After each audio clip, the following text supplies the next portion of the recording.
Thought-provoking. First and foremost, I'll tell you, as a history major and undergraduate, and General Vadnais, our boss and the senior leaders talk about this a lot. You go all the way up to the Marine Corps, the Army campaign plans.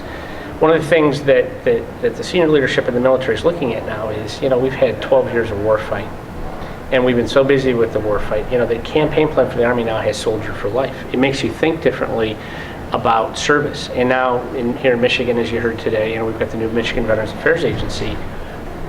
We're now changing the culture of our younger soldiers and airmen in Michigan, and the Michigan Guard specifically, to think about their total life service. And you guys kind of added to that. And then not only do you get us to think about what are we doing to service our veterans today that have already served, because oftentimes those are pockets of populations left behind, but you tied us back to the past history. So it was very thought-provoking. And you know what? A lot of what I heard today, tying the past musicians that serviced USO shows and things in the past and served in the military, I think I knew most of what I heard, but I'd forgotten.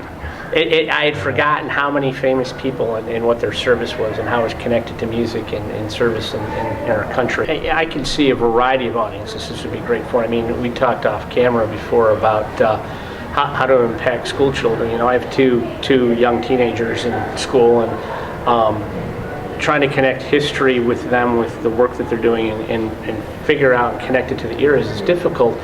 So obviously, school-age children who have had some history lessons, beginning to understand American history and tying it together, but any kind of veterans audiences, veterans agencies, in state here, we have 2 veterans homes. My God. Those veterans at those homes, there's hundreds of them, we just absolutely love this kind of program. And of course, all the patriotic events and 4th of July.